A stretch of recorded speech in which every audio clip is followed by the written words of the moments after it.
Welcome to the third part of our series on the Balkans, an 11-day, 7-country journey through a corner of southeastern Europe known for its long and complex history and breathtaking mountain and coastal scenery.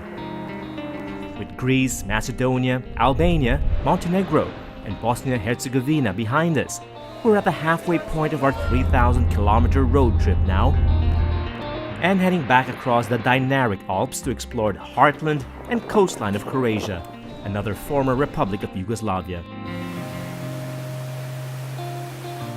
So join us, I'm David Zeldran in the Balkans, and this is Executive Class.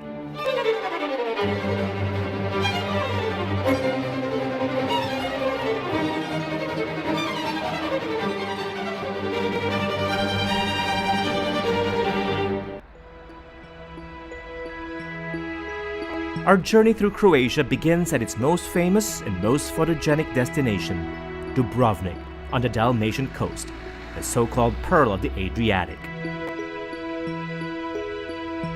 It's absolutely breathtaking, more so from the summit of Mount Surge, with its eagle's eye view of the red rooftops of the ancient walled city and the azure waters of the Adriatic Sea. It's a picture hardly changed over the centuries, a scene disrupted only by a violent earthquake in the 17th century and during the 1991 siege of Dubrovnik by Serbs and Montenegrins in the Yugoslav army.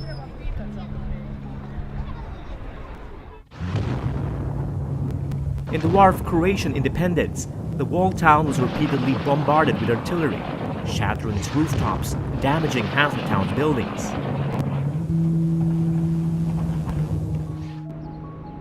Dubrovnik was rebuilt after the war. So thorough was the work, many visitors today are unaware a siege ever took place. What greets them is one of the most meticulously reconstructed medieval cities in the world. So much so that the producers of Game of Thrones chose Dubrovnik as their location of Karth and King's Landing for the hit TV show. Game of Thrones tours are popular here, but even if you're not that into the series, a walk along the medieval walls and within the old town is a stuff of fantasy. But also of history, that of a merchant city that once rivaled Venice in material wealth and cultural glory.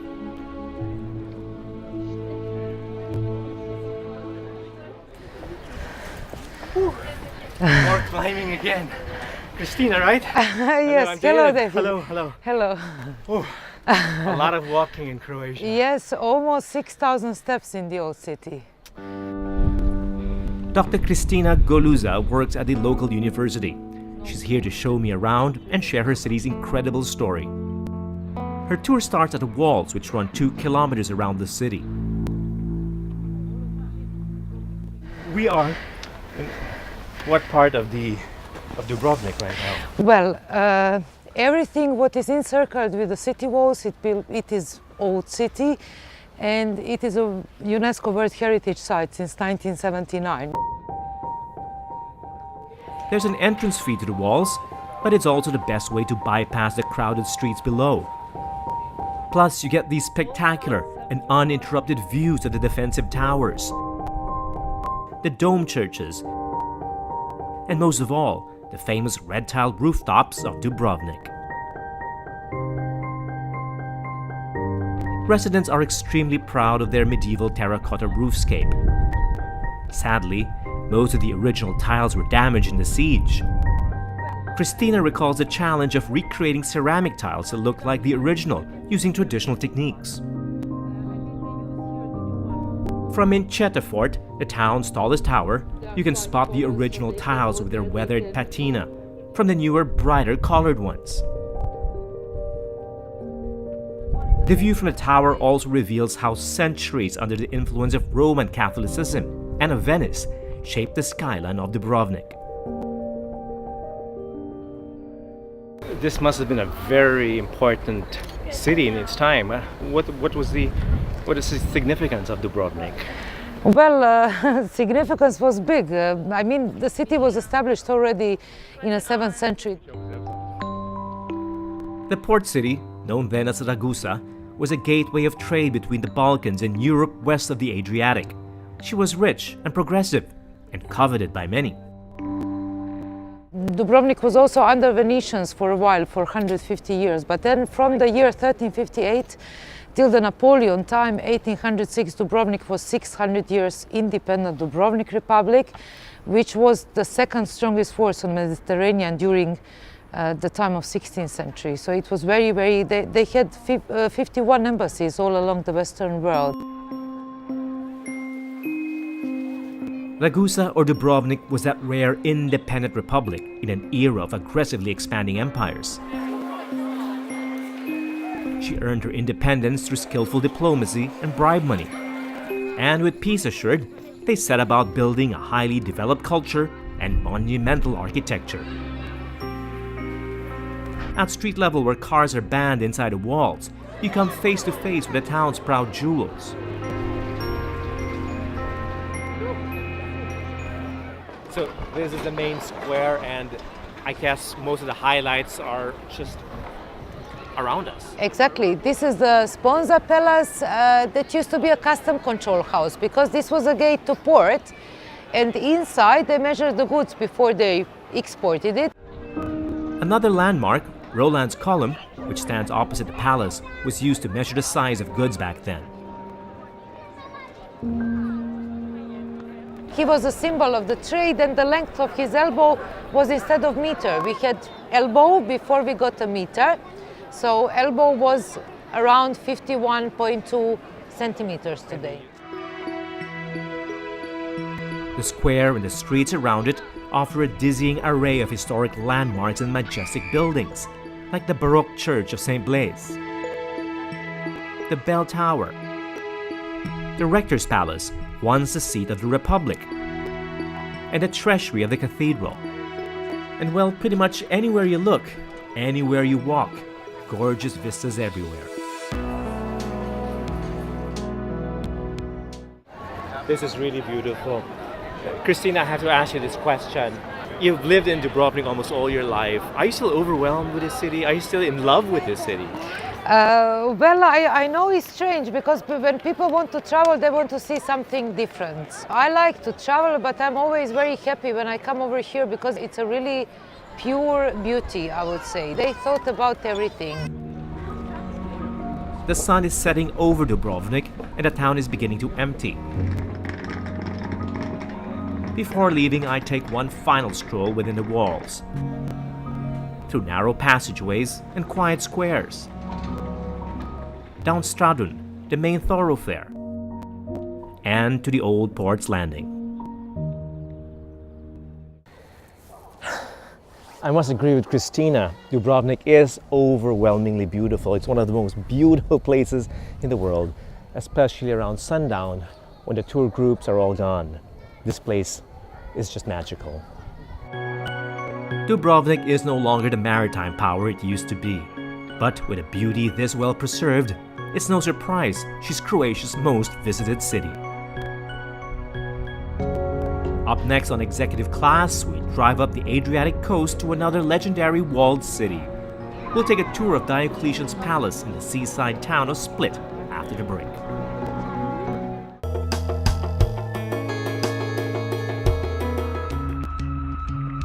It's the 8th day of our journey in the Balkans, and it's farewell to the Croatian port city of Dubrovnik. We're driving through the most scenic portions of Croatia's coastal highway, en route to Split, another ancient seaside town on the Adriatic. We're stopping for a unique gastronomic experience in the Dalmatian town of Klis, half an hour away from Split.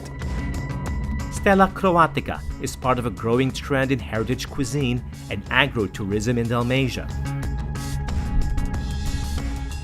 Wow, what is this? This is a custom in Dalmatia. Everybody that comes in the house has to have a little welcome drink. Oh, so one this for the is whole our party, home. yeah. This is our homemade cherry brandy. With Croatia modernizing so quickly, the owners wanted to preserve a part of the Dalmatian heritage that's disappearing quietly. These traditional farmhouses, with their reconstructed rooms and shared courtyard, give visitors a glimpse of how farming communities once lived, how they cooked, and what they ate. This place is a living, breathing museum of sorts. Almost everything here is original, authentic, or from the area, but it's also a great place to eat, I'm told. You can try heritage cuisine from the region, and of course, all the products here are made right in this place. So let's try the food. Back in the day, you ate what you grew around you. The pumpkin for the soup, the olive oil, the bread, all of it from their farm and surrounding countryside. Yes, even the salt is made here. From the coast nearby.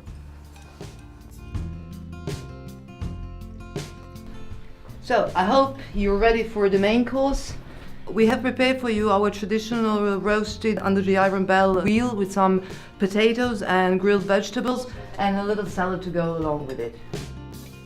This farm-to-table meal with a lovely local wine reminds you that this part of Croatia enjoys a mild Mediterranean climate and a laid-back lifestyle. It's a great introduction to Dalmatian cuisine, but you'll need to book your meal in advance. However, their showroom and kitchen next door is open to the public every day. They sell natural and organic Dalmatian products here using traditional techniques and ancient recipes. This area here was under influence of Right. many different nations. So the Ottoman Empire has left us sugar-coated almonds. Venetians have left us little chocolate and almond meringues, and we have our own tradition. Orange. Sugar-coated orange peels. Ooh. So please try. Sure. Let me start with the sugar-coated orange peels. Candied orange rind is a perfect after-meal treat. And like everything they produce here, locally sourced, handmade, and packaged with care.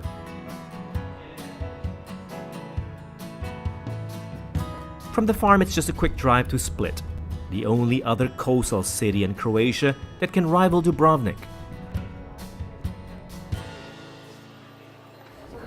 Hi, hello, Jelena.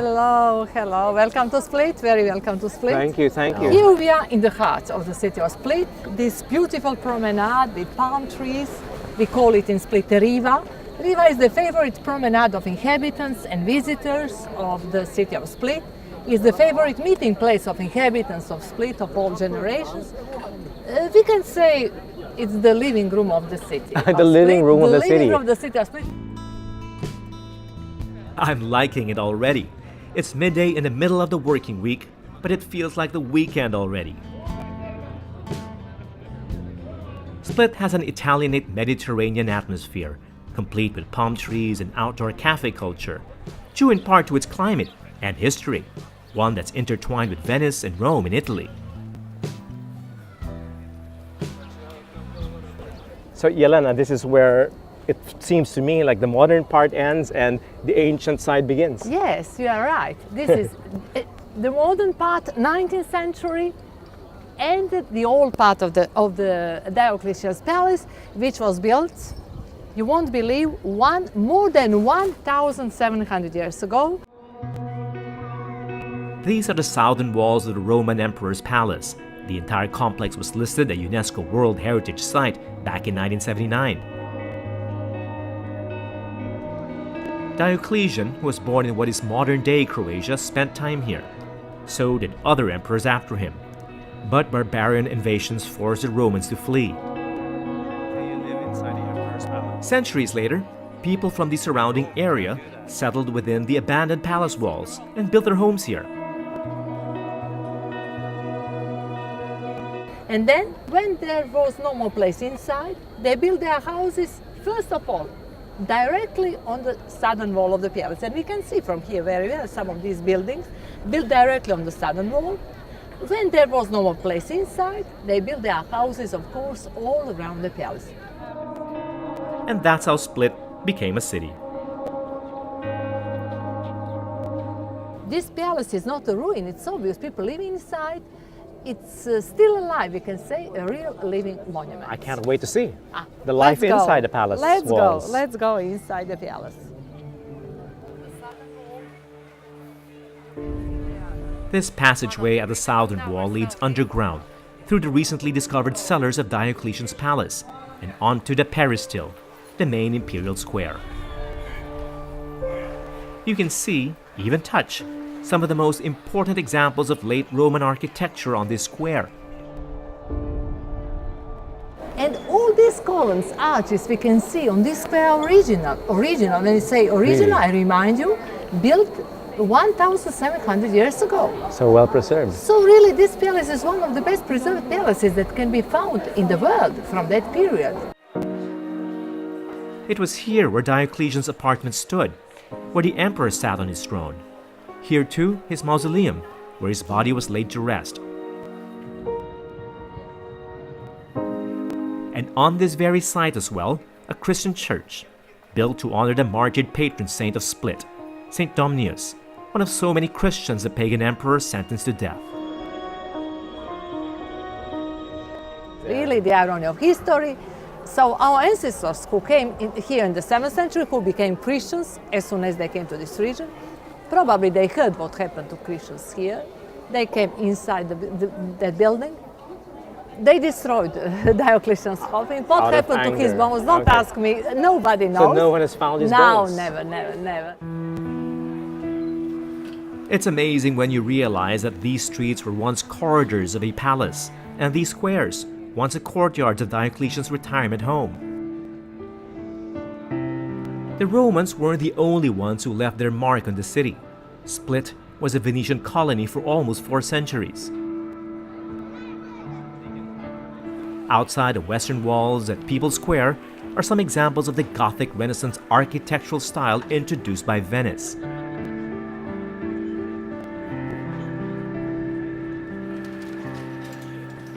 So you get all the different influences in All this square. different influences, Yeah, yes. the Roman, Incredible. you have Venetian, and then of course the Venetian and Habsburg yes. from Austria-Hungary. Split later fell under Napoleon's empire, and after his defeat, to Habsburg rule. Perhaps it's this rich mix of European cultures that gives Split its cosmopolitan and Western feel, but without losing its distinct Balkan charm and exotic appeal. I don't know, after talking to Yelena and walking around the old town between Dubrovnik and Split, I'm leaning towards Split, or maybe it's a Split decision. Maybe it's not as photogenic, maybe it's not as beautiful immediately, but when you think about it, it's less touristy, it feels more real, and there's a lot more space. Yes, I like Split.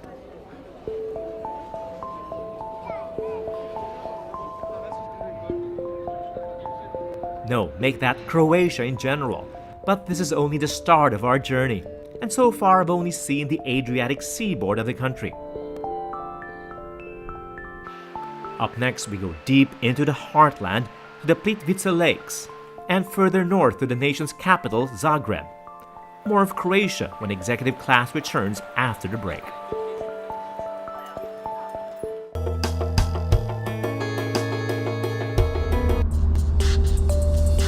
Welcome back. We're leaving Croatia's world-famous Dalmatian coast and driving deep into its less explored interior to see the Plitvice Lakes National Park, one of Europe's most spectacular natural wonders.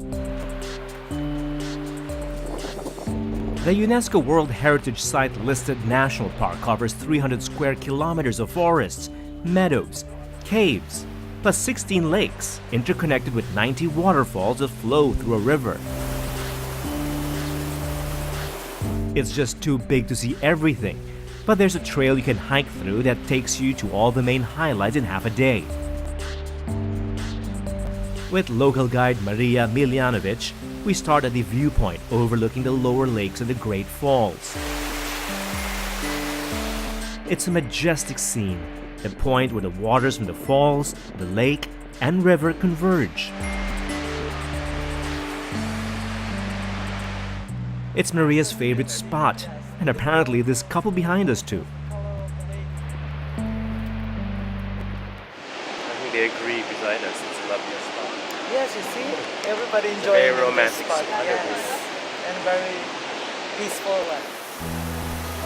In fact, the entire park is. So it's not enough to take that selfie from a distance and leave. The dirt paths and footbridges that wind through the cascading lakes and waterfalls of Plitvice allow you to come even closer to look, to listen, and touch nature. So close at some points, you can see right through the crystal clear water. But there's more to the UNESCO World Heritage listing than the obvious beauty of the park. Plitvice is a natural world evolving right before your eyes. Every year the rock formations are growing, the lake's shape is changing, and the water levels rising. Spring and fall are the best times to visit. In summer, the water levels are lower and less dramatic. The heat is unbearable, and there's simply too many tourists. Our tour ends with a boat ride on this calm, crystalline lake, surrounded by a forest where wild animals, like bears, still wander to this day.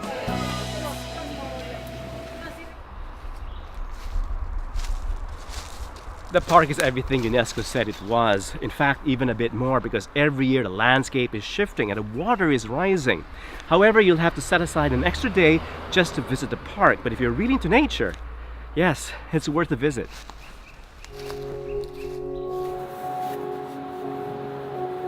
This part of Croatia was once a war-torn part of the country, but save for a few reminders of the carnage along the way, it's a pleasant drive to Zagreb, up the modern highway. An EU member since 2013, Croatia is a top tourist destination in the Balkans, and Zagreb, the wealthiest city among the former Yugoslav republics.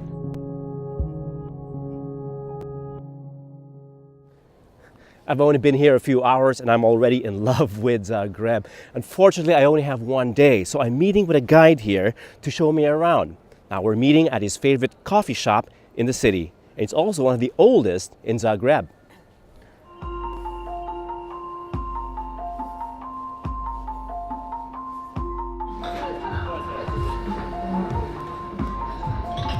This is a really nice cafe. There are a lot of cafes in Zagreb and a strong cafe culture, right? Yes, that's right. This is actually the biggest and the oldest coffee house in Zagreb. It's called Johann Frank. Cafe culture is huge in Zagreb, a reminder of the Italian and especially the Austrian influence in the Slavic city. How would you describe the vibe, the atmosphere of Zagreb? Why it's different from the other cities in Croatia? Zagreb, I'm very partial because I'm absolutely in love with the city. I've moved here 12 years ago and I love everything about Zagreb. Our country has lots of Mediterranean influences because our coast is very long and wide. We have over 1,000 islands, and on the other hand we were under Austrian rule for such a long time, so we get lots of these Central European influences. That's what makes Zagreb very special. Indeed, it's easy to compare Zagreb with Prague or Budapest. All were once under Austria and Roman Catholic. Our walk through the upper town, the historic center, starts at the Capitol, the square where the grand 11th century Gothic cathedral dedicated to the Assumption of Mary dominates. The soaring Twin Towers is the tallest structure in the country and looms large over the city, physically and politically. In the multi-ethnic former Yugoslavia, the Croatian national identity was largely defined by being Catholic. In fact, most of the important landmarks you come across in the medieval streets of the upper town are religious in nature. The Stone Gate, where a portrait of Mary miraculously survived a big fire, is a holy shrine today. On weekends, mounted guards in historical uniform stand watch by the Stone Gate, the entrance to St. Mark's Square. They're part of the grand changing of the guard which takes place in the streets around another religious cum national landmark, the 13th century St. Mark's Church. Again, politics and religion combine.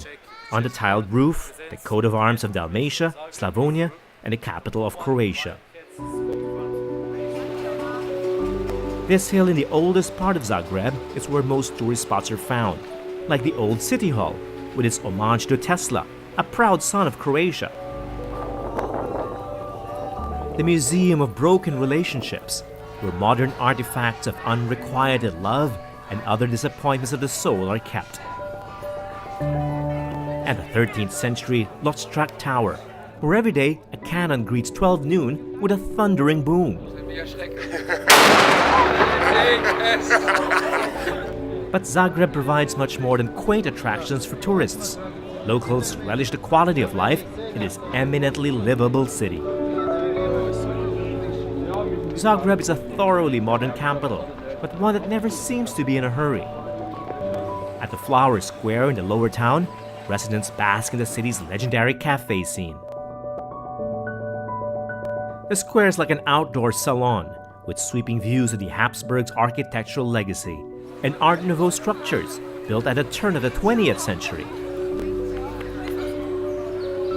The Octagon Passageway connects to Ilika, the main shopping street, and further along to Zagreb's main square, named after the Croat general Ban Josip Jelačić. The massive square with its iconic statue and grand facades is where our tour ends. On the surface, and from this point of view, Zagreb is easy to mistake for any Central European city. But dwell a bit longer, observe the city closer, and soon you'll recognize the capital's unmistakable Balkan character. And that's all for the third part of our series on the Balkans. On our next episode of Executive Class, we'll conclude a final leg of our journey in Slovenia. Until then, I'm David Seldran. Thanks for watching.